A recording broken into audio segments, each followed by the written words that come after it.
Nós vamos iniciar, então, as atividades da Semana da Diversidade. Eu queria saudar todas e todos, desejar um bom dia, uma boa semana, e dizer que, enfim, ao olhar a programação, né, e, enfim, a extensão e a qualidade da programação da Semana da Diversidade, aqui a gente tem várias oportunidades, né, de poder fazer esse exercício, né, e essa reflexão sobre diversidade, equidade e inclusão no nosso ambiente de trabalho.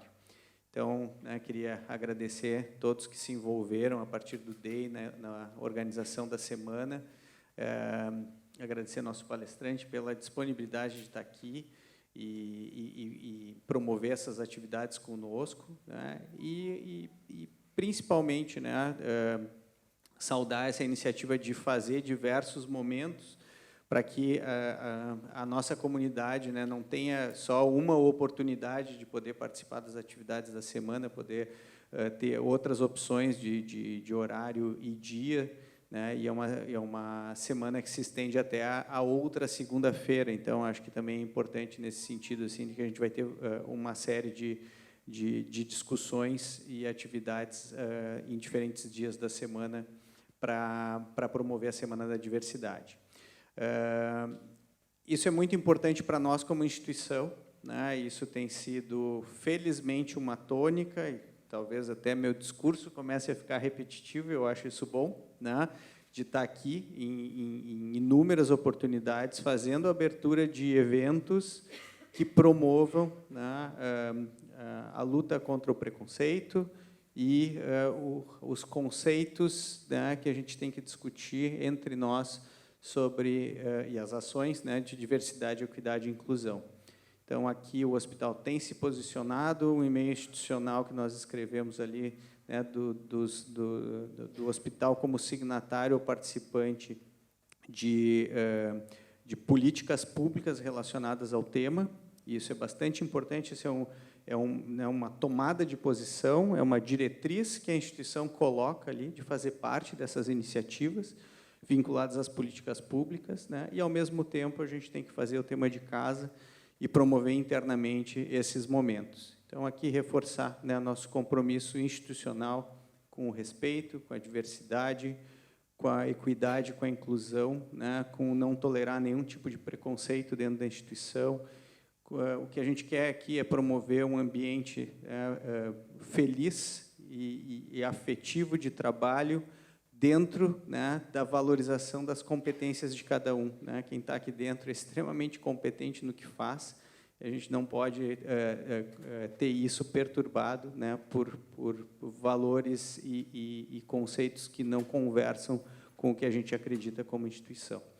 Então, eu queria agradecer mais uma vez todos que estão aqui, né, participando dessa atividade, né, já convidar para as outras atividades, e dizer que a gente vai seguir nessa caminhada, vai seguir nessa cruzada e nessa jornada para promover exatamente o que a gente acredita que são os verdadeiros valores institucionais que nos fazem ir para frente, ir adiante e ser mais feliz. Muito obrigado.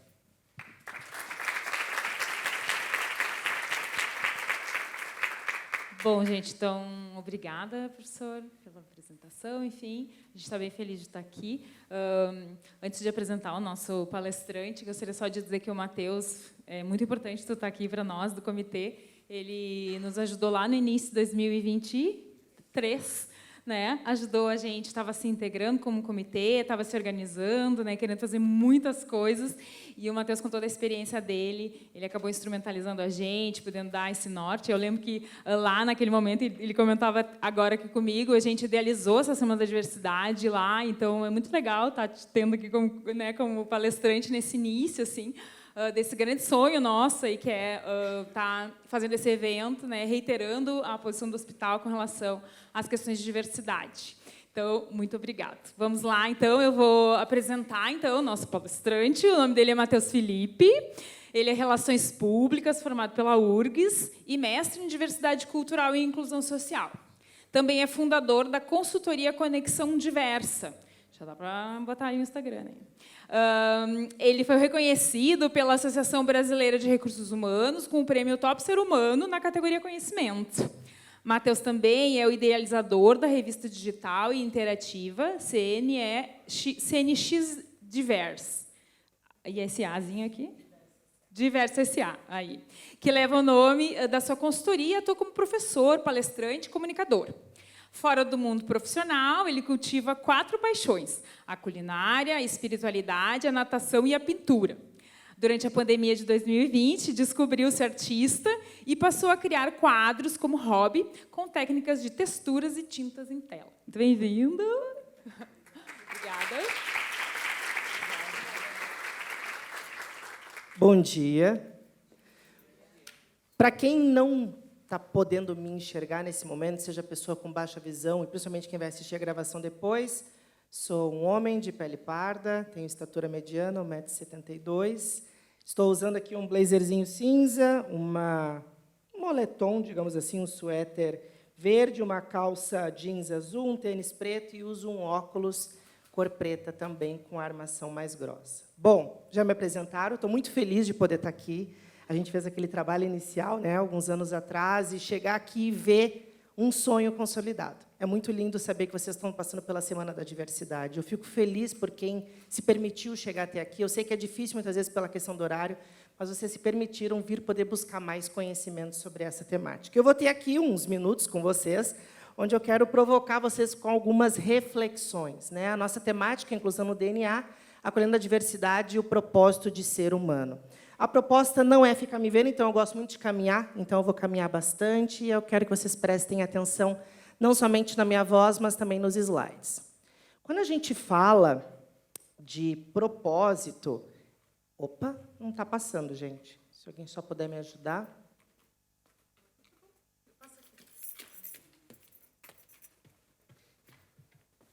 Perfeito.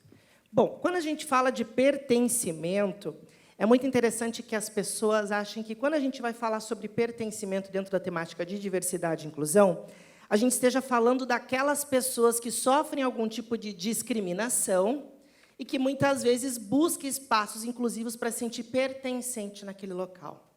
Mas é muito além disso. Pertencimento é uma palavra que deve permear todos nós, não somente se você já é pertencente, por não sofrer algum tipo de discriminação, mas quando a gente faz atividades de diversidade e inclusão como essa, eu preciso entender se eu, muitas vezes, que não sofro discriminação, que posso ser uma pessoa heterossexual, branca, sem deficiências, eu me sinto pertencente de fazer parte deste movimento e ajudar a ser uma pessoa aliada dentro da cultura da empresa onde eu atuo.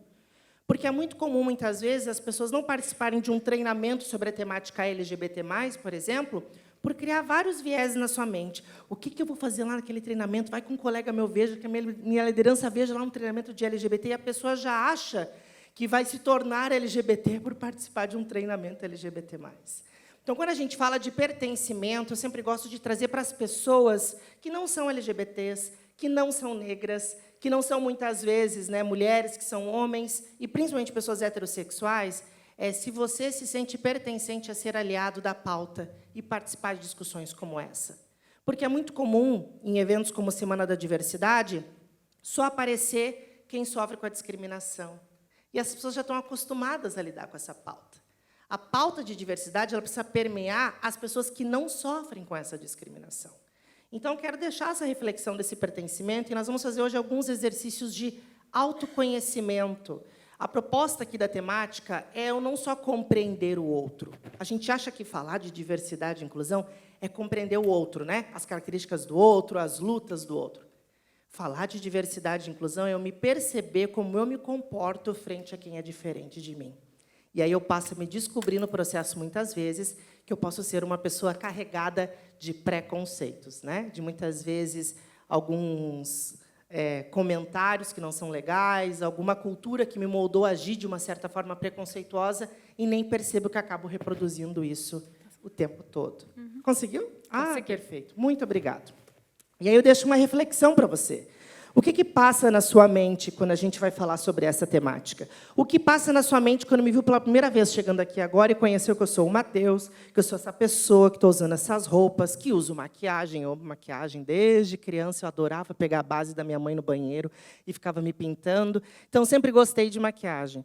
E a proposta é deixar que a mente de vocês fale com vocês o tempo todo sobre essas provocações que eu vou trazer na tela e que eu vou falar também. Quando a gente participa de uma atividade como essa, a gente acha que é para se tornar um ser humano melhor, né? Ah, vou lá naquele treinamento da Semana da Diversidade, que isso vai me fazer uma pessoa melhor. Mas é muito além disso. Quando a gente fala sobre diversidade e inclusão, a gente tem que falar sobre também um conceito. Eu gosto muito de trazer o trecho desse livro, Direitos de para Todos, que a autora vai dizer o seguinte: com o tempo, infelizmente, o ser humano tende a se desumanizar, negando sua própria existência e o propósito de ser humano. Contudo, quando a gente se afasta dessa natureza que a gente tem de ser humano, a gente faz uma escolha. Outros seres, por vezes, não fazem isso. Ela brinca, a onça não deixa de ser onça, o lobo não deixa de ser lobo. Mas nós, seres humanos, a gente tem o poder de desumanizar-se.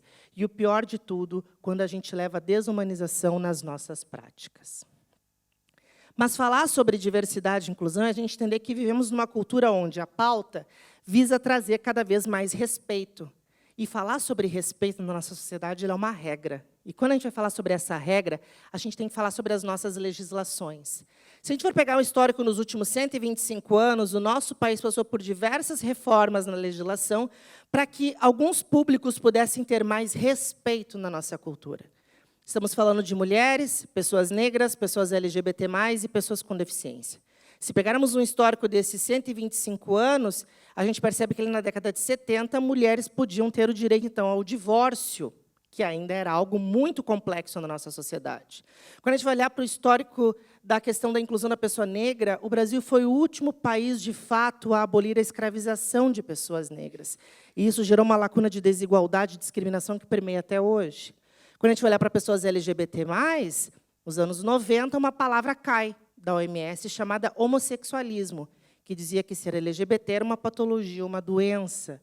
E quando a gente olha para pessoas com deficiência, é muito recente, principalmente em 2015, com a LBI, que é a Lei Brasileira de Inclusão, que vai trazer mais força para a importância da acessibilidade e também da lei de cotas para pessoas com deficiência. Então, quando a gente fala sobre respeito e sobre inclusão, que é uma prática para valorar o respeito, a gente também está falando de uma regra que tem que ser seguida e compreendida. E o respeito, no senso comum, vai dizer para nós que vai ser essa atitude de tratar os outros com consideração, reconhecendo seus direitos, opiniões e sentimentos e agindo com cortesia e educação. Só que, quando a gente não entende muito bem a temática de diversidade e inclusão, a gente vai cultuar, muitas vezes, o falso respeito, que vai ser, muitas vezes, cumprir aquele acordo que eu não concordo, dentro do espaço onde eu congrego, onde eu trabalho, onde eu convivo, porque, em algum momento, a temática vai conflitar com as minhas crenças, com os meus ideais, com os meus valores. E a gente tem que fazer esse exercício na nossa jornada. Porque, muitas vezes, quando a gente vai fazer com que o respeito seja cumprir aquele acordo que você não concorda, quando, por exemplo, nós temos uma política de ações afirmativas, e você não entende a importância de ter ações afirmativas para gerar um equilíbrio social numa sociedade que é desigual, e ter a oportunidade de pessoas diversas também crescerem e se desenvolverem na cultura da nossa instituição. Então, quando a gente olha para isso, a gente tem que ir muito além. Não dá para ser respeitoso pela metade ou inclusivo pela metade. Ou a gente é, ou a gente não é. Opa. Falhou de novo, gente. Perfeito. Vamos lá. Pode passar, por favor. Congelou a tela? Poderia dar um suporte, colega?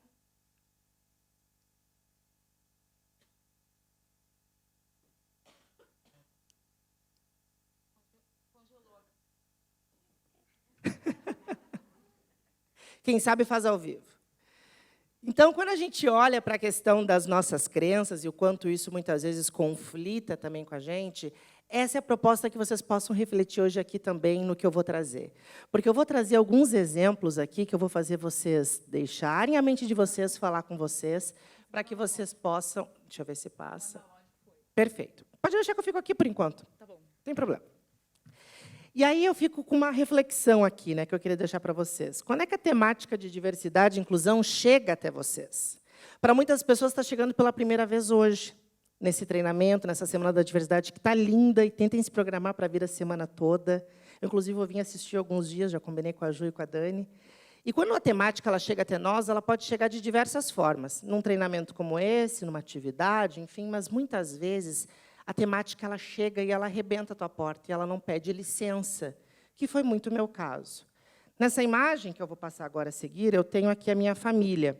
Meu pai, seu Donário, aqui a minha direita, eu ali no centro e a minha mãe ali na minha esquerda. Bom, meu pai faleceu em 2021, mas eu gosto muito de trazer a história dele. Eu cresci numa família que eu digo que sempre teve muito amor e pouco dinheiro, mas foi importante o amor, porque o amor me moldou a ter a coragem de ser quem eu sou hoje. Então, eu sempre tive muita acolhida na minha casa. Meu pai ele era operador de retroescavadeira. E eu amo contar essa história porque eu via o meu pai como um transformer. Assim, eu amava ele operar aquela máquina gigante. E eu sou dos anos 90. Então, nos anos 90, muita coisa era permitida que hoje ele seria preso. E eu me recordo que, quando tinha obra perto de casa, ele vinha de retroescavadeira. E eu ficava antenado, porque eu sabia que, no dia que ele vinha almoçar, eu tinha a possibilidade de ser levado para a escola de retroescavadeira. A escola ficava a 1 quadra da minha casa, era muito perto. E tinha dias que meu pai deixava, que eu implorava, tinha vezes que eu ia do lado dele, ali nas cabines, às vezes ele deixava eu puxar uma alavanca, enfim. Mas tinha momentos assim, que ele permitia, e eu amava, que eu dizia, pai, me leva na concha. E aí ele botava eu lá na concha da frente, ele arrumava a concha, eu ia sentadinho com a minha mochila, feliz para chegar na escola. Eu era a única criança que chegava na escola numa concha de retroescavadeira. Eu achava aquilo sensacional. E eu acho que, no histórico da escola, eu devo ter sido ainda a única criança a ter chegado de concha de retroescavadeira na escola. Eu sempre chegava ali por meio de 5h15, 5h30 da escola. Meu pai chegava na sequência, ali por volta de umas 6 horas. E eu me recordo que ele chegava, ele ia tomar café com a mãe, e ele gostava de fazer uma coisa muito simples. Ele gostava de ir na fruteira, no verdureiro, depois de tomar café, para comprar alguma fruta, verdura, para o dia seguinte, um pedaço de carne. Só que, um certo dia, eu cheguei em casa da escola e meu pai já estava em casa. E a minha mãe disse, olha, teu pai não se sentiu muito bem, a empresa trouxe ele já era aposentado, mas ele amava trabalhar e continuava trabalhando. Teu pai não se sentiu muito bem, a empresa trouxe ele, e vai lá dar um oi para o teu pai. Isso era lá pelos meus 12 para 13 anos. Eu me lembro que eu entrei no quarto, o pai estava com muita dor de cabeça, ele tinha tomado um remédio e queria descansar. Passou aquela noite. No outro dia de manhã, geralmente eu acordava mais tarde, porque eu estudava à tarde, né, mas era bem cedo, e eu me lembro que eu acordei, que a minha mãe chegou até o meu quarto e disse, a tua irmã e o teu cunhado estão levando o teu pai no hospital, porque ele não está bem, ele não está enxergando, ele está tendo uma visão turva, assim, está com muita dor de cabeça. O que nós não sabíamos é que, naquela noite, meu pai teve um AVC, dormindo. E o AVC dele afetou a visão. Ele acordou totalmente cego. Em 12 horas, meu pai perdeu o emprego, o trabalho, a liberdade de poder ir comprar as frutas e verduras. E a nossa vida mudou completamente. Percebemos, em menos de 12 horas, que a gente não foi educado a ser inclusivo com uma pessoa cega. E a temática chegou na nossa porta sem avisar. Para muitas pessoas, a temática está chegando hoje aqui nesse treinamento. Que bom! Talvez é um primeiro passo para você se desenvolver como uma pessoa inclusiva, que é a nossa missão como ser humano. Mas, para muitas pessoas, a missão tem que ser feita rapidamente. Não tem muito tempo para treinar. Tem que começar a praticar. Então, eu gosto de trazer essa história, porque a temática ela chegou na minha vida num momento muito importante. E aí eu deixo uma reflexão. Você se considera uma pessoa pertencente na palavra diversidade? É muito comum que a gente reproduza até frases como, olha, eu não vejo diferença, para mim todo mundo é igual. Será? Que contexto é esse de igualdade que a gente pode defender na nossa sociedade hoje? E, quando a gente fala sobre essa temática, a gente tem que atentar a alguns dados, porque estamos falando de pessoas. O Brasil é um dos países com a maior diversidade cultural, natural, geográfica e biológica do mundo. 56% da nossa sociedade são formados por pessoas negras, segundo o censo do IBGE, na autodeclaração. Para quem não sabe, pessoa negra é a pessoa que pode ter ou a cor parda, que é o tom negro mais claro, ou a cor preta, que é o tom retinto, escuro. Então, pessoas pardas e pretas formam uma categoria de pessoas negras, 56% da sociedade. 52% da nossa nação são formados por mulheres, logo o Brasil é um país de maioria feminina. Estima-se que 9% das pessoas sejam pessoas com deficiência. Esse número já chegou a 24%. Eu acredito que esse número é muito maior do que 9%, porque nem toda pessoa com deficiência participa de um censo do IBGE. Meu pai nunca participou. E existem as deficiências invisíveis, que às vezes a gente não conhece e nem sabe que as tem. E já vi o convite para quarta-feira estarem aqui, como tem uma palestra sobre neurodiversidade. Então, a gente também olha que 10% da sociedade são pessoas LGBT+, são as diferentes sexualidades e identidades de gênero. Se a gente juntar esse público, quantitativamente, são maioria na nossa sociedade. Mas a gente foi acostumado a chamá-los de minorias. E, na verdade, elas são maiorias minorizadas em decorrência de um histórico de discriminação, preconceito e desigualdade na nossa sociedade, num sistema em que vivemos. E se são maiorias minorizadas, por que a gente chama de minorias? Porque, infelizmente, a gente ainda não encontra mais de 50% de pessoas negras nas empresas, em quadros de liderança, na política. A gente não encontra 52% de mulheres, muitas vezes, né, como CEOs, como reitorias. Né? A gente não encontra esses públicos ainda, em grande quantidade.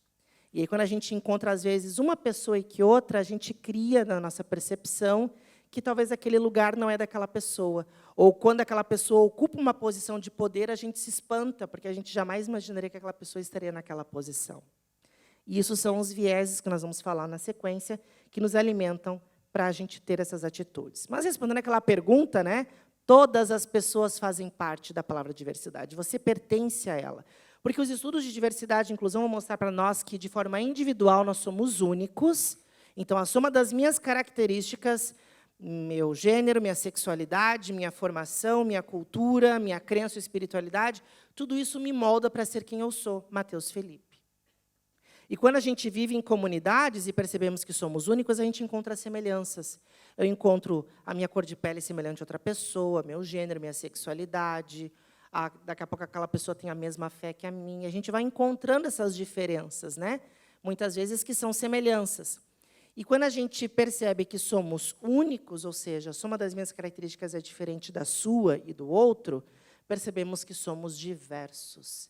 E aí que vem o conceito da palavra diversidade social, que vai ser esse estudo para falar sobre as nossas características e os nossos comportamentos também com as demais pessoas que são diversas. E se somos semelhantes, quem são os outros de nós mesmos? Muitas vezes eu percebo que aquela pessoa que eu discrimino por causa do gênero, opa, mas ela tem a mesma semelhança de pele que a minha. Às vezes eu discrimino aquela pessoa que tem uma sexualidade diferente da minha, mas ela congrega na mesma comunidade onde eu vou. Nós temos muitas semelhanças. Começa pela primeira semelhança de sermos seres humanos. E se somos semelhantes, quem é aquele outro que faz parte de mim, que é semelhante a mim e que eu ainda discrimino? Eu gosto muito dessa história. Era uma vez uma criança que cresceu numa casa que tinha um muro enorme. Essa criança não conseguia enxergar o que tinha do outro lado do muro, mas, passado um tempo, imaginava umas possibilidades. A idade dela e a cultura moldava a pensar que talvez poderia ter uma outra casinha, talvez um cachorrinho ou uma criança para poder brincar. O tempo vai passando, essa criança se torna adolescente e imagina outras possibilidades.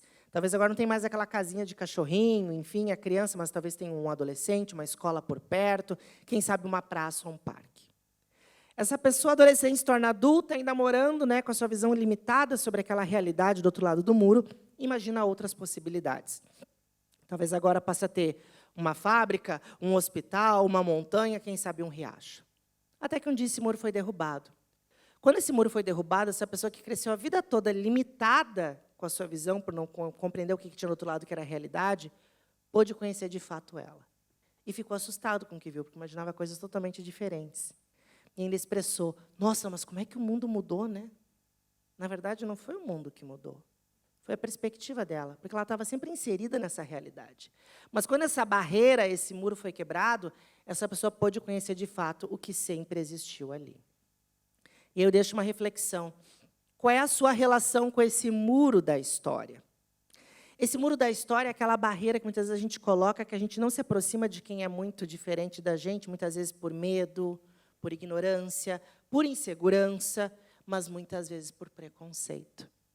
E o exercício que eu deixo hoje aqui para vocês é que vocês possam fazer essa atividade de compreender a relação com esse muro. Pode ser. Obrigado. Pode passar, por favor? É muito fácil julgar moralmente o outro que é diferente de mim quando se coloca de lado o coração. Mas quando a gente se aproxima desprovido do preconceito ou buscando ser mais empático com aquela vida, o amor toca. A inclusão ela é uma prática que está permeada no amor, porque eu abro mão, muitas vezes, da minha zona de conforto para poder me aproximar de quem é diferente de mim e conhecer a realidade daquela pessoa. E, muitas vezes, aquela pessoa que tem uma realidade diferente da sua pode estar sendo a melhor amizade que você vai estar cultivando na sua vida. E a inclusão, que é diferente de diversidade. As pessoas acham que diversidade e inclusão é a mesma coisa. Diversidade é a gente reconhecer essas características que carregamos e esses comportamentos que, muitas vezes, nós temos. Mas a inclusão ela é uma atitude, uma prática. E ela vai dizer como é que a gente consegue, então, conviver com essa pluralidade e de que forma a gente pode ter as nossas necessidades atendidas. E eu vou dar um exemplo. Todos nós aqui somos semelhantes nisso. Temos fome, sede, sono e sonhos. A inclusão vai dizer para nós que todas as pessoas, então, devem ter essas necessidades tratadas e atendidas com igualdade, equidade, justiça e oportunidades. Mas, se vivemos numa sociedade onde existe a discriminação e o preconceito, ela vai dizer que nem todo mundo vai ter comida ou água potável na sua casa, nem todo mundo vai ter uma cama ou a própria casa para poder tirar o seu sono, e muito menos emprego, saúde e educação de qualidade para conseguir ter condições para realizar os seus sonhos. Lembra aquela frase que eu falei no início? Ah, Mateus, eu não vejo diferença, para mim todo mundo é igual. Será? Nem aqui a gente é igual, para atender necessidades básicas. E quando a gente vai falar sobre a questão da desigualdade, o professor Muhammad Yunus vai dizer que desigualdade é ter tudo e o outro que está aqui do meu lado não tem nada. E eu gosto muito dessa frase do livro Amor como Revolução, do pastor Henrique Vieira, que ele vai dizer o seguinte: há pessoas sem casa e com fome nas ruas. E elas são iguais aos carros, prédios, postes ou bancas de jornal. Mas, de alguma forma, elas se tornaram paisagens. Quantas vezes, na empresa onde a gente trabalha, a gente não percebe que aquele local que está preparado para poder exercer a minha atividade foi limpo? Ou, muitas vezes, aquele cafezinho que eu gosto de tomar foi preparado por uma outra pessoa, aquele ambiente foi preparado para que eu pudesse estar ali, e a gente nem sabe o nome daquela pessoa que fez isso para nós. Quando a gente passa reto para uma pessoa que é colaboradora, mas exerce uma função diferente da minha, e, para mim, aquela pessoa é só como se fosse uma paisagem naquele local. A inclusão vai nos provocar a abrir esse olhar, a tentar compreender que existem pessoas diversas na minha volta, e o meu exercício é de que forma eu posso ser mais inclusivo e que eu possa ser um agente de mudança para que aquela pessoa que pode já vir da sociedade carregadas de dores por causa do preconceito e da discriminação, nesse espaço onde eu estou, essa pessoa pode se sentir mais livre e à vontade. Vamos trazer um exemplo da desigualdade para explicar na realidade. Digamos que essa escada seja a sua vida. E chegar no topo dessa escada é você atingir o seu objetivo. Pode ser liderança, comprar uma casa, né, climatizada, um carro 0 quilômetro, fazer tudo perfeito, ter viagem 3 vezes por ano. Você tem uma missão na sua vida. E chegar lá no final é o seu objetivo. A primeira pessoa cresceu numa sociedade e numa família onde ela teve várias oportunidades. Então, essa primeira pessoa, que está aqui retratada na escada rolante, ela cresceu numa casa onde nunca precisou se preocupar entre pagar comida, comprar comida ou pagar a conta básica. Ela não precisou se preocupar com a educação, porque teve acesso às melhores instituições de ensino. Não se preocupou com saúde, porque sempre teve um bom plano de saúde ou acesso aos melhores hospitais. Teve uma vida carregada de privilégios. Que bom, ela teve essa oportunidade. Talvez, para ela chegar no seu objetivo, seja como subir numa escada rolante. Como é que funciona? A gente dá o primeiro passo e a escada nos leva até o destino tranquilamente. Se eu quiser chegar mais rápido, eu posso ainda caminhar em cima daquela escada e ela faz eu chegar naquele objetivo. A segunda pessoa cresceu numa família que não teve tantas oportunidades e privilégios como a primeira. Ela vai chegar um dia lá, no seu objetivo. Mas a velocidade para chegar vai ser diferente da primeira, porque a segunda não teve tantos privilégios quanto a primeira. E a terceira cresceu numa sociedade cheia de barreiras, onde vai ser difícil, muitas vezes, passar do primeiro degrau. A desigualdade vai mostrar para nós que, na nossa caminhada, a gente é totalmente diferente. Ela trouxe muito retrato na pandemia, quando quem podia ficar em casa e quem não podia, quando quem tinha dinheiro para comprar máscara e quem tinha que comprar arroz, quando você podia isolar um familiar num cômodo, mas naquela outra casa, 5 dormem na mesma cama. e a realidade era totalmente diferente para a gente poder conseguir combater uma pandemia da Covid. E, primeiro, na nossa sociedade, a gente vivencia o preconceito. Só depois a gente experimenta a inclusão. É muito fácil explicar o que é o preconceito, muitas vezes, o que é o racismo, o que é o capacitismo, mas, às vezes, é difícil explicar o que é a inclusão, porque, primeiro, a gente conhece sempre o preconceito.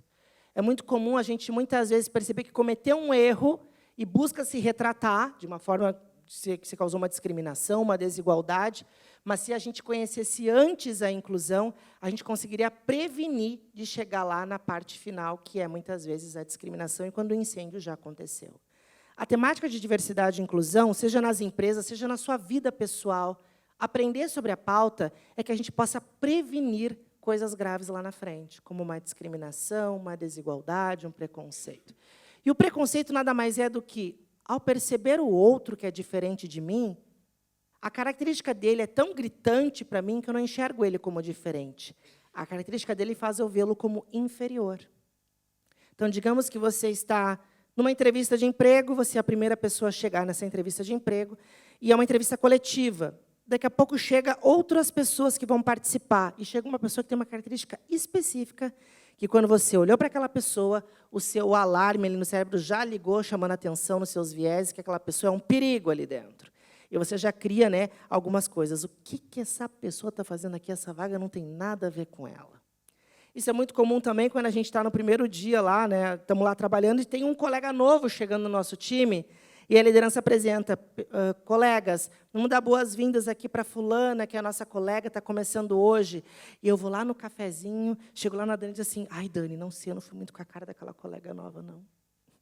A gente já cria vieses sem conhecer, de fato, aquela vida. Então, quando eu enxergo o outro como inferior, por causa da característica que ele tem, eu já estou causando um preconceito. E a atitude preconceituosa é destrutiva para os dois lados. Claro, quem sofre com preconceito, a dor é muito mais aguda. Mas quem pratica o preconceito é atingido pela própria ignorância.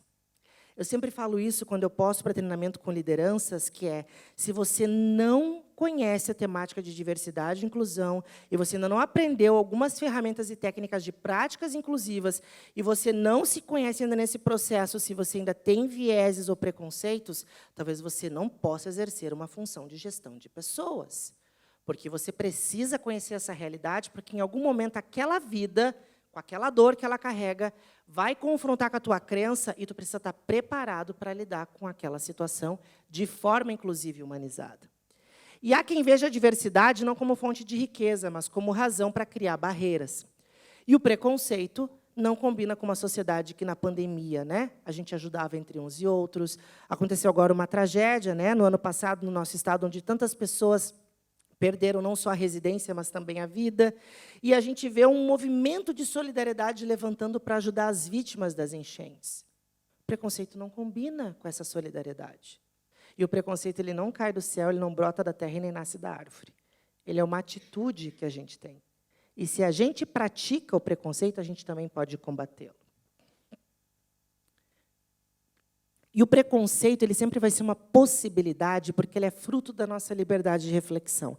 Tem gente que diz assim para mim, ai, Matheus, eu não tenho preconceito. Opa, vamos rever essa frase. Todos nós temos preconceito. Em algum momento, ele vai gritar e falar mais alto. O que talvez você não faça é tornar esse preconceito uma prática, uma discriminação, uma violência. Então, é totalmente diferente. Preconceito todos nós temos, porque na nossa cultura, na nossa criação, na nossa formação, a gente aprendeu que aquela pessoa era perigosa por causa daquela característica e aquela pessoa é mais próxima de mim porque ela tem características que me agradam, que são os vieses de proximidade. Então, muitas vezes, a gente tem certos preconceitos e a gente nem se dá conta. Percebe quando aquela pessoa que tem aquela diferença que te incomoda vem lhe trazer uma situação que não gostou, e aí você se assusta percebendo, mas não, eu não sou preconceituoso, não. Você está tendo uma atitude discriminatória por causa dessa cultura que te moldou a ser assim. E a pessoa preconceituosa acredita ser o único tipo válido de ser humano e que seu ponto de vista é o único a ser considerado. E a nossa humanidade, ela é compartilhada. Para nós, seres humanos, não existe vivência, eu sozinho, existe convivência. Ser humano é isso, é estar junto. Você pode morar sozinho na sua casa, no seu apartamento, mas para você comer o seu pãozinho de manhã no café da manhã, alguém teve que plantar o trigo, colher o trigo, moer o trigo, levar até uma padaria, a pessoa preparar aquele pão, você ter condições de comprar aquele pãozinho para ter na sua mesa. A gente vive em comunidade sempre. E aí, deixa uma reflexão nesse nosso exercício de autoconhecimento. Quando e onde o teu preconceito ele se revela e fala mais alto? Em algum ponto ele fala mais alto. Vamos falar um pouquinho sobre o racismo? O racismo nada mais é do que esse preconceito ou discriminação contra pessoas devido à cor da pele, e que muitas vezes por origem e também religião, sustentado por sistemas que perpetuam desigualdades. E é uma prática histórica e estrutural que limita direitos e oportunidades. Eu gosto muito de uma frase que eu ouvi uma vez que diz o seguinte: o racismo é um plano que deu certo. Porque até hoje a gente tem que falar sobre racismo na sociedade. A gente está muito atrasado. Então, o racismo, infelizmente, é um sistema e um plano que deu certo, porque até hoje a gente tem que falar sobre o tema e criar métricas para combatê-lo. Ao invés de enxergar a pessoa negra, por exemplo, como diferente, eu posso vê-la como inferior. E aí eu estou praticando uma questão racista.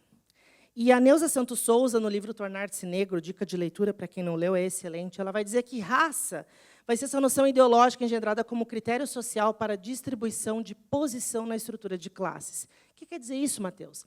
Ela vai dizer que a sociedade escravista, ao transformar o africano em escravo, define negro como raça. E, a partir daí, ela define também, dentro desse processo, a questão de como é que foi a questão de demarcação de lugar, ou seja, o negro aqui e o branco aqui. E ela vai falar também que essa interação com o branco instituiu o paralelismo entre cor negra e posição social inferior. Foi o que eu falei antes. Quando eu enxergo a pessoa negra como inferior a mim por causa da característica dela, eu estou causando racismo. Eu quero trazer um trecho de um livro que eu gosto bastante, que se chama Direitos de para Todos, onde a autora Carmen Lúcia Antunes Rocha, ela fez esse livro com as ilustrações da obra de Cândido Portinari, e ela traz em cada imagem um texto, uma poesia, que ela escreveu. E eu gosto muito dessa poesia, onde tem ali a imagem de meninos abraçados, uma obra de Cândido Portinari, e o título da obra é Inseparáveis os Dois. Procura-se um, era saber onde andava o outro. Um branquelo, apelidado Louro, pelos seus cabelos que de tão claros pareciam grisalhos no amanhecer da vida. O outro era negro, retinto, azulado de tão linda em sua face brilhosa. Chamaram-no Pérola. Inseparáveis os dois. Nas brincadeiras, nos banhos de cachoeira, brigavam um pelo outro quando o terceiro estranhava qualquer deles. Nunca os viram distantes, nunca de mal, sempre de bem. O bem da vida de amigo, que se sabe certo e eterno. E amor de amigo não se acaba. Louro seguiu para o internato. Pérola foi para o curral. Virou camarada na fazenda grande. Dia da volta, Louro era doutor. E não podia mais ser chamado senão pelo título. Agora mandava, era dono de tudo o que era. Pérola esperou as ordens. Não reconheceu o amigo. Tinha de dar comida aos porcos. Separados os dois, excluídos um do outro. A amizade não se acabou, esqueceu-se. A tristeza da vida não mudou, apenas revelou-se. Quando a gente olha para o histórico de desigualdade, a gente percebe muitas vezes o quanto essa lacuna que ainda existe entre brancos e negros e o quanto ainda o racismo ele é muito agressivo. Porque ele faz que muitas vezes uma pessoa não consiga chegar no seu objetivo porque a cor, ou a sua crença, ou a sua religião é o ponto de corte que faz com que aquela pessoa não consiga se desenvolver e seguir à frente. Um outro preconceito é o capacitismo, que é o preconceito contra a pessoa com deficiência. E ele vai surgir através do nosso julgamento pela capacidade das pessoas com deficiência. Reitero para estarem aqui na quarta-feira, que vamos ter uma palestra incrível sobre neurodiversidade. E, ao invés de enxergar a outra pessoa com deficiência apenas como diferente, eu vejo ela como inferior. E admitir-se como capacitista vai exigir 3 coisas: permissão, honestidade e estudo. Isso é um trecho do livro Capacitista em Desconstrução, do autor Alex Duarte, que é uma leitura incrível que eu deixo para vocês. E ele vai falar a história dele, de quando ele teve que, jornalista, ele teve que entrevistar pela primeira vez uma pessoa com síndrome de Down. E ele ficou muito aflito, ele não sabia como ia ser isso, porque ele tinha uma certa imagem de pessoas com síndrome de Down. E no dia da entrevista, ele chega lá e se impressiona, porque ele faz uma pergunta, olha, vou ter que te fazer algumas perguntas, é para uma matéria, não sei como é que você prefere. E a pessoa disse, me faça as perguntas que eu lhe respondo. E ele já tomou o primeiro choque ali. E ele disse que ia fazendo as perguntas e a pessoa ainda foi ajudando ele a agregar com informações de fontes de outras pesquisas para a matéria. E ele ficou mais chocado ainda. E aí ele percebeu, nossa, eu sou uma pessoa que tem muito preconceito contra a pessoa com deficiência. E aí ele fez esse livro com a experiência que ele teve nessa entrevista com essa moça. E uma pessoa com deficiência é considerada como tal não pela característica ou condição que possui, mas pelas barreiras impostas pela sociedade que a fazem a ser vista e tratada como alguém com deficiência. Esse trecho está logo no início da LBI, é um documento que eu recomendo para quem não leu, é a Lei Brasileira de Inclusão, é um documento super rápido, e ele vai mostrar para nós que uma pessoa com deficiência, ela acaba sendo ainda chamada como uma pessoa com deficiência por causa de barreiras que são impostas na sociedade. Então, imagina que todo dia você chega aqui, você não tem deficiência, você chega aqui para trabalhar, e todo dia chega aquele colega atrasado. Todo dia aquele colega chega atrasado. E vocês começam até a falar, nossa, todo dia ele chega atrasado, parece que ele não mora tão longe assim e tal. E aí vocês vão descobrir, depois de um tempo de convivência com ele, que ele chega atrasado todo dia porque ele precisa deixar o filho na parada de ônibus, que é cadeirante, e aquele ônibus com acessibilidade passa em apenas um único horário naquele bairro. E já é um horário que ele vai fazer chegar atrasado aqui todos os dias. Mas antes ele tem que deixar o filho na parada. Então, ele deixa o filho na parada de ônibus e ele já sabe que ele tem que pegar a condução dele e que vai chegar, infelizmente, aqui todos os dias atrasado. Hoje é seu primeiro dia aqui na HCPA e você recebeu essa informação. Aí você pensa, Mateus, isso é braille, né? Para eu poder ler isso, eu tenho que saber braille, preciso saber tocar nesses pontinhos e reconhecer o que está escrito. Mas essa sensação que você está tendo agora de não conseguir ler é a mesma que a pessoa com deficiência que precisa de acessibilidade sente quando chega num local e não tem a acessibilidade que ela necessita. Eu recordo muito do meu pai, né? Eu fico pensando, imagina se hoje todas as calçadas do meu bairro tivesse o piso tátil, né? São aqueles risquinhos e os pontinhos onde você pode se guiar e perceber se tem algum ponto de atenção ou não. Imagina se todas as calçadas tivessem, e ele vai indo até a fruteira, chega lá, e dentro da fruteira, onde tem ali os estandes com as frutas e verduras, tem um botão que ele sente, aperta, e sai uma voz dizendo, maçã Fuji 4,99 o quilo. Olha que legal. Ele poderia fazer tanta coisa sozinho, mas o mundo não foi feito para a pessoa com deficiência. O mundo foi feito para a pessoa sem deficiência. E, infelizmente, a gente ainda percebe o quanto a nossa sociedade carece de acessibilidade para que essas pessoas possam se desenvolver com a sua realidade. Mas aqui o que eu trago é a missão de vocês. Pode passar? A LGBTfobia é aversão, discriminação ou preconceito contra pessoas LGBT+, e a LGBTfobia está sujeita às penas previstas também na lei de racismo. A mesma coisa. Quando eu vejo uma pessoa LGBT, não como diferente, mas como inferior, eu estou tendo alguma prática discriminatória na minha mente, que eu posso levar isso, inclusive, para uma violência, para uma discriminação, ou até, muitas vezes, uma desigualdade. Não quero contratar pessoas LGBTs para o meu time, para a minha equipe. Você pode estar gerando uma desigualdade. Passamos recentemente por um processo, né, que, inclusive, o Corém entrou com uma ação sobre, eu acho que era uma enfermeira, que estava delegando que não queria pessoas LGBTs, né, homens gays, no seu time, enfim. Ao invés de enxergar o outro como diferente, eu vejo como inferior. Já falei um pouquinho sobre a questão do OMS, né? O termo correto é homossexualidade, que vai ser vista como essa orientação sexual natural e normal. Eu me recordo que, quando eu assumi minha sexualidade na adolescência, a minha mãe chegou para mim e disse, passado um tempo, nossa, Mateus, mas hoje, como tem pessoas LGBTs na minha época, eu não tinha tanto isso. E eu falei, mãe, é que quando você tinha a minha idade, nem se falava LGBT+.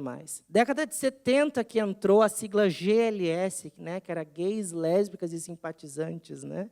A sigla LGBT é muito recente e ela vem se atualizando também.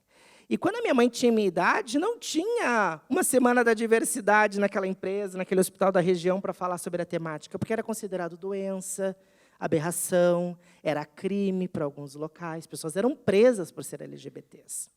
Então, a gente vê que é recente essa temática, que vem fazendo com que a gente saia da nossa bolha, da nossa zona de conforto, para compreender essa realidade que sempre existiu. E é injusto julgar o caráter, os dons e a genialidade de um ser humano com base em qualquer característica que ele tem, principalmente na orientação sexual ou identidade de gênero. Quando a gente não entende isso, é aí que a gente tem que buscar informação. Porque muitas vezes são vidas que podem contribuir ali na nossa sociedade, no nosso espaço, e que a gente está deixando de lado. E aí tem uma diferença muito grande entre aceitar ou acolher. Muita gente diz assim, não, mas eu aceito LGBTs. Cuidado, porque aceitar é estar de acordo, se conformar com. É como se você tivesse que dar uma validação para aquela pessoa. Olha, eu aceito você aqui. O correto é eu acolho você aqui. Porque a acolhida traz proteção e amparo. Quando falamos em aceitação, a gente reforça o conceito da palavra de algo precisa ser validado e aprovado. E é um termo que vai presumir um patamar de superioridade, ou seja, eu sou superior a você e eu te aceito aqui. Cuidado. Acolhida significa oferecer refúgio, proteção e conforto. E o medo de ser discriminada faz com que a pessoa, infelizmente, tenha que gastar a energia que deveria ser dedicada ao trabalho para esconder parte de si. Quando a gente fala sobre inclusão, que traz produtividade, engajamento, tudo aquilo, é porque quando eu tenho um ambiente inclusivo e eu posso ser quem eu sou, eu não preciso ficar na minha mente ansioso, preocupado, se a minha chefe descobrir que eu sou LGBT, será que eu engrosso mais a voz? Será que a minha roupa hoje está... E eu fico preocupado com isso, ao invés de simplesmente trabalhar. Se você não sofre com essas discriminações, talvez você nem precise se preocupar com o seu dia a dia, você apenas trabalha. Mas uma pessoa que já vem carregada de medo pela sua característica, ela vai estar muitas vezes gastando a energia que deveria estar ao trabalho para esconder parte de si, infelizmente. O enfrentamento do preconceito e da discriminação ocorre por meio de duas vias no sistema em que vivemos, politicamente e psiquicamente. E o psiquicamente é conhecer os nossos vieses. Se estamos fechados para a pauta, isolados dentro dos nossos privilégios, a gente vai ter dificuldade de conviver com a diversidade. Eu vou trazer um exemplo aqui de viés de percepção, vai ter algumas imagens aqui na tela, e eu quero que a mente de vocês traga como primeira resposta. Não precisa me responder, apenas reflita no que eu vou trazer como provocação. Uma dessas pessoas comanda uma organização global gigante na área da saúde e da agricultura. Se você pudesse olhar para essas características, qual você imaginaria? 1, 2, 3 ou 4? A primeira resposta que vem na tua mente. Uma pessoa comanda uma organização global gigante na área da saúde e da agricultura. Acertou quem respondeu a 3, Maurício Rodrigues, CEO da Bayer da América Latina. Imagina uma pessoa que comanda um avião. Se a mente de vocês passou essa primeira imagem, está correto. Mas se não passou essa segunda imagem de 2 homens negros, ou até essa terceira imagem de 2 mulheres, ou quem sabe essas 2 mulheres negras, senão que a sua mente está um pouco limitada à diversidade de pessoas que podem e devem comandar um avião. Imagine mulheres africanas. Se a mente de vocês passou essas 3 primeiras imagens, está correto. Mas se você não sabe que nos últimos 15 anos, pode passar mais 2, por favor? Nos últimos 15 anos, nós tivemos 3 Miss Universos vindas da África, e ainda a gente tem a atriz sul-africana Charlize Theron, será que nossa mente está um pouco limitada à diversidade de mulheres africanas? Hoje é seu primeiro dia de trabalho aqui no HCPA, e você soube que as lideranças estão reunidas, está tendo um planejamento estratégico, e pediram para você aguardar. Daqui a pouco sai essa mulher da porta, passa por você e diga, seja bem-vindo ao HCPA. E você agradece, muito obrigado. Será que a tua mente, com primeira impressão, pensou que ela poderia ser a presidente do hospital? Essa mulher se chama Patrícia Bab. Ela é americana, faleceu em 2019, e ela foi conhecida por ser a primeira mulher negra médica a patentear uma invenção nos Estados Unidos. E a sua principal invenção foi a Laser Phaco Probe, um dispositivo que usa laser para remover cataratas de forma mais segura e precisa. Ela ainda foi a primeira mulher a chefiar um programa de residência em oftalmologia nos Estados Unidos. Um nome muito importante para a área da oftalmologia. Pode passar, por favor. Os nossos viés são construídos e moldados por vários pilares, né? A cultura, a educação, os valores, que eu boto entre aspas, né? Porque se hoje a gente reproduz algo que gera discriminação contra alguém e a gente acha que é valor, cuidado. A gente tem que rever o que a gente aprende como valor. Crenças, estereótipos, etc. E o preconceito nada mais é do que uma ignorância, muitas vezes, nossa, que vai permear por uma discriminação, quando a gente torna prática, que pode permear desigualdades, e que a gente também precisa reconhecer o nosso sistema de privilégios. E falar sobre privilégio, você vai achar que vai ser uma vantagem ou direito atribuída a uma pessoa ou grupo de pessoas em detrimento dos demais. Os privilégios têm outras formas. Existem os privilégios também construídos, que são moldados muitas vezes pelo poder econômico, que vai te dar direito a comprar certas coisas ou viver uma certa qualidade de vida, mas existem os privilégios naturais, que são aqueles que a gente nasce e que a gente não consegue desconectar deles. E eu vou trazer aqui um exemplo. Se vivemos uma estrutura onde existe o racismo, o machismo, a LGBTfobia, o capacitismo, entre outros, se você não sofre com esses preconceitos, você tem privilégios naturais. E isso te beneficia. Como, por exemplo, lá no primeiro dia de trabalho, que você vai olhar para aquela mulher e não vai pensar, muitas vezes, que é a presidente do hospital. E você vai achar que ela é qualquer outra coisa. E eu sempre digo que, se você tem o privilégio de poder ajudar na disseminação da inclusão, na contratação de pessoas, utilize esse privilégio para levar adiante. Eu me recordo, um tempo atrás, de uma grande amiga minha, que ela estava assumindo uma posição importante na companhia, e ela ia assumir também, além da cadeira de diretora de RH global, também assumir a cadeira de diversidade. E ela ficou muito angustiada, e me ligou, dizendo, nossa, olha só eu, né, uma mulher branca, heterossexual, tem uma classe social boa, e eu vou assumir justo a cadeira de diversidade, a gente fala tanto que a gente quer representatividade. Eu falei, lá no conselho, onde você agora vai estar com a sua cadeira, quantas pessoas negras tem lá? E ela, nenhuma. Quantas pessoas LGBTs tem lá? Olha, que eu saiba, nenhuma. Eu falei, você acha que vai ser mais fácil convencer, lá na cadeira, lá no conselho, uma pessoa negra convencer os brancos a trabalhar com práticas de diversidade e inclusão, ou ainda vai ter que ser uma branca para convencer os outros brancos? E ela infelizmente, vai ser mais fácil eu convencer. Então, eu falei, então, usa teu privilégio para isso. E faz movimentar aquela empresa para trazer mais pessoas negras, né? E ela faz até hoje um trabalho incrível na empresa, né? A empresa subiu muito, principalmente na questão da equidade e na inclusão. E o ambiente inclusivo é quando você não precisa esconder uma característica sua ou precisar deixar parte de você ao cruzar a porta da empresa. E o ambiente ele não se torna inclusivo do nada, é preciso agir. Se eu não contrato, se eu não chamo a diversidade, se eu não trabalho com ações afirmativas, vai ficar difícil eu trazer a diversidade. Vamos errar no início? Vamos, e está tudo certo. Mas é através desses erros que nós vamos aprendendo também a reconstruir a nossa cultura para um patamar mais inclusivo. E a gente tem que praticar constantemente, porque a inclusão é um comportamento diário. Ele vai fazer hoje eu aprender mais uma coisa. Hoje, talvez, uma semente ficou no coração de vocês estão aprendendo mais uma coisa para sair daqui e levar essa prática adiante. Mas ela é todo dia, é com quem eu converso, com quem eu me aproximo. Nós vamos ter hoje à tarde, inclusive, a 1h, uma roda de conversa no subsolo. Então, sintam-se convidados para participar. Estarei lá conduzindo uma roda de conversa. Porque, muitas vezes, a gente sabe o nome de 5 médicos, mas não sabe o nome de 5 pessoas que trabalham no subsolo. Então, vamos fazer esse exercício de se aproximar com quem é diferente de nós, na nossa função que é diferente, na área que é diferente, porque isso faz eu também conhecer as realidades. Então, consciência dos vieses, respeito acima de tudo, e sempre o diálogo e a empatia. E aqui algum exemplo, só para finalizar, que muitas vezes as pessoas têm receio, né? Ai, mas hoje eu não posso falar nada, é tudo politicamente correto, eu tenho medo de perguntar. Há uma diferença muito grande entre pergunta inclusiva e curiosidade. Se você está se colocando de forma inclusiva, ou seja, colega, o que eu posso fazer para que o espaço seja mais inclusivo para você? A pergunta é válida. Agora, se é uma curiosidade sua, cuidado, porque pode ser perigoso. Exemplos de curiosidade que eu já passei, tá? Vamos lá. Mateus, quando é que tu virou gay? Isso é curiosidade. Ou pior de tudo, Mateus, mas quem é o homem ou mulher lá na tua relação? Isso é curiosidade. Ou até para pessoas trans. Ai, qual era o teu nome antes de virar trans?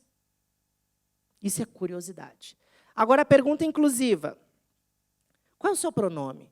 Eu me lembro que uma vez eu precisei ir no hospital, e eu não me senti bem, cheguei no hospital, maquiado, sempre gostei de maquiagem. Chego lá no hospital, a pessoa olha, pede meu documento, né? Olha para o documento. Mateus Felipe. Olha para o documento, olha para mim. Olha para o documento, olha para mim. Essa pessoa não tem bola de cristal para saber se eu sou apenas um homem que gosta de maquiagem, ou se daqui a pouco eu sou uma pessoa trans ou não binária. Mas, de uma forma inclusiva, ela chegou para mim e disse, com licença, como é que eu posso te chamar? Falei, pode me chamar de Mateus mesmo, e me reconheço no pronome masculino ele e dele. Você acha que eu fiquei ofendido com a pergunta? Jamais. Assim como uma pessoa com deficiência não vai se sentir ofendida se você perguntar, colega, o que a gente pode ter de práticas acessíveis aqui para que a sua experiência seja mais inclusiva e pertencente neste local? A pessoa vai ter o maior prazer de te responder. Aconteceu uma discriminação contra uma pessoa no espaço onde eu estou. O que eu faço? Intervenção sempre imediata.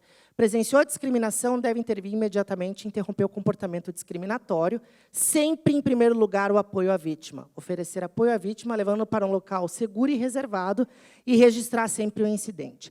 Vai ter casos em que vai intervir a questões de fora. Pode passar, por favor? Vai ser necessária uma investigação interna e, muitas vezes, até medidas disciplinares. Tem casos que não é mais a liderança naquele espaço, naquele local. Vai ser, muitas vezes, órgãos públicos, porque racismo é crime. Então, tem casos que a gente tem que levar além.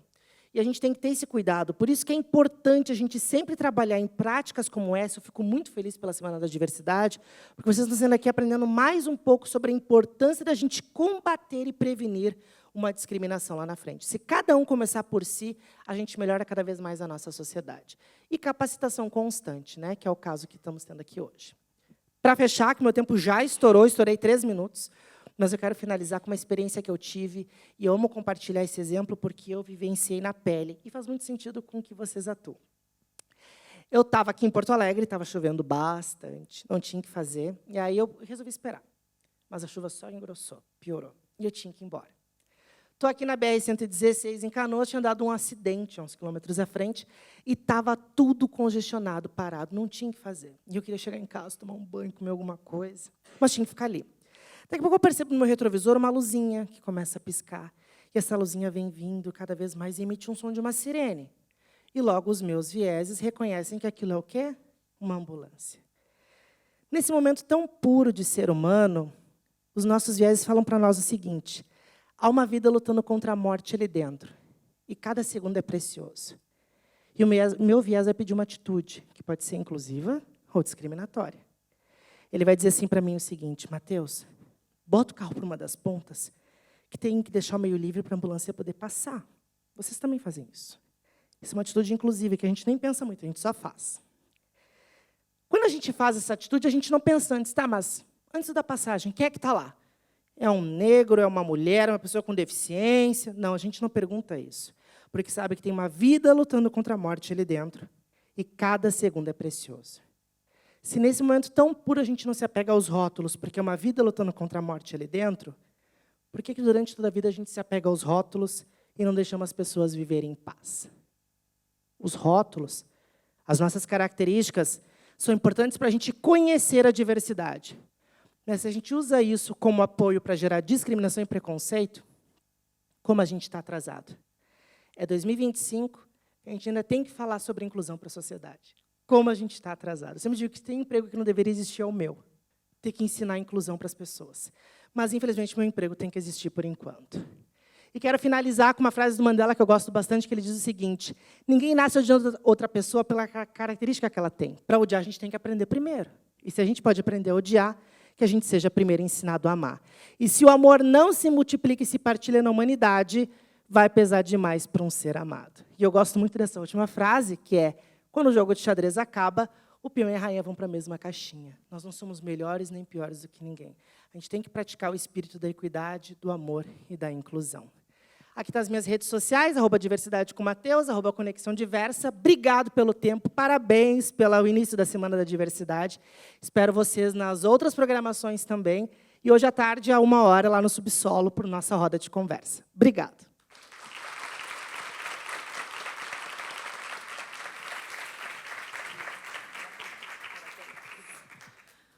Bom, pessoal, então a gente tem ainda alguns minutinhos para questões, então foi incrível a palestra do Mateus, ou do Mateus, enfim, desculpa, e me senti super contemplada ali com todas as observações, e eu acho que essa parte da gente poder ser aliado, acolher, né, vai muito além, né, do que simplesmente aceitar. Adorei essa observação. E lembrando aí o pessoal que está só para estava indo embora, que a gente vai ter, e é uma novidade também, talvez, para o Mateus, né?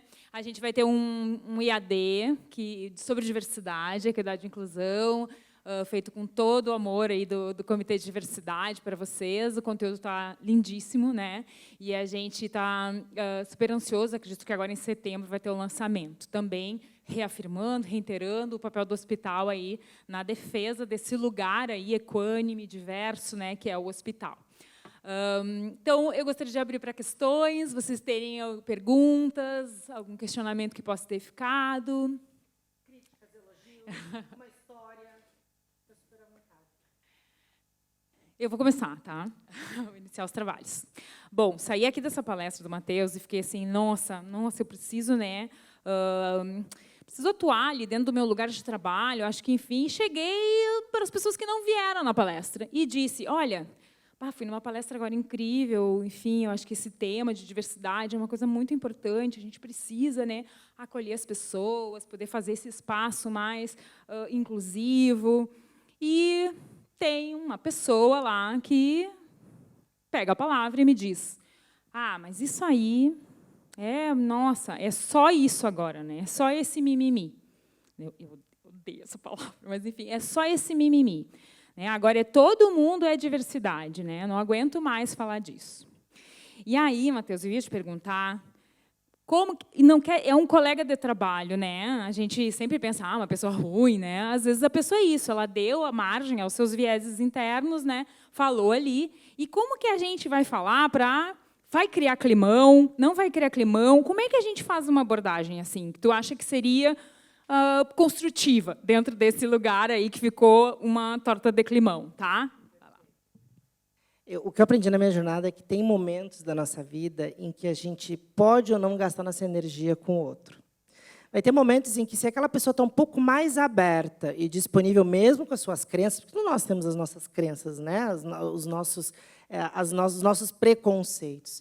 Mas quando a gente está um pouco disposto a poder ouvir o que o outro tem a dizer, tá, mas eu vou ser bem sério para ti, eu não gosto muito dessa temática porque eu vejo assim, assim, assim, assim. Você até pode entrar numa discussão ali calorosa, enfim, num debate, uma coisa legal, para poder gerar essa proximidade com a pauta. Mas vai ter pessoas que ela está totalmente fechada. E aí eu digo, gente, não gasta energia com quem não está afim. Sabe por quê? Porque, com o tempo, aquela pessoa vai começar a se sentir isolada, porque cada vez mais as pessoas vão se aproximando da temática e aquele único ser vai ficando cada vez mais isolado. É muito comum, inclusive, quando a gente fala do pertencimento, de pessoas que não se sentem pertencentes na temática, que não se sentem aliadas, se ficam cada vez mais também isoladas. E, com o tempo, ou ela desperta nela, tipo, tem uma coisa errada comigo, porque todo mundo agora fala disso e só eu que tenho uma coisa contra, ou, com o tempo, a pessoa até nem continua, ela sai. Então, tem muitos casos que a pessoa se sente tão mal de estar ali naquele ambiente, que já é trabalhando a prática inclusiva, que a pessoa acaba saindo. Então, eu digo, vale a pena você gastar energia com quem tem, pelo menos, a curiosidade de querer entender o outro lado. Se a pessoa já está totalmente fechada, eu nem perco a minha energia e tempo com a pessoa. Eu chamo os meus, que eu digo assim, né, o meu exército que está afim, e vamos lá para o treinamento, vamos discutir sobre isso, vamos fazer, então, aquela ação. A gente vê que toda a cultura, em todo lugar, vai ter pessoas que não vão entender, que não vão vir participar do treinamento, vão continuar lá fechadas, mas tem momentos que a gente não vai precisar gastar energia com elas, porque senão a gente se desgasta e a gente não consegue dar continuidade naquilo que a gente acredita dentro da cultura. Muito obrigada. Mais alguém gostaria de alguma questão? Gostaria de perguntar alguma coisa? Gostaram? Alguma experiência própria que gostaria de compartilhar conosco? Não? Então, pessoal, queria agradecer muito, muito, Matheus, foi incrível, assim, obrigado, pessoal, por ter ficado escutando, enfim, né, e a gente leva no coração, mas também, né, cada um de nós como protagonista dentro desse espaço aí que a gente quer transformar, né, quer cada vez melhorar, né. Então, a gente conta com vocês aí, agradecer a presença de todo mundo aí, então... Participem. Tá, a programação está incrível, né? Hoje de manhã cedo já teve a divulgação, enfim, ali, né, num e-mail, mas a gente tem na intranet ali o bannerzão, tá lindão também. Primeira notícia, é só entrar. E aí vão atrás, aí a gente vai estar em vários lugares, né? Hoje de tarde, como o Matheus comentou, a gente vai estar ali no subsolo e fazendo também um bate-papo, tá? Espero vocês lá. Tragam os seus, né? Quanto mais gente, melhor. Beijo.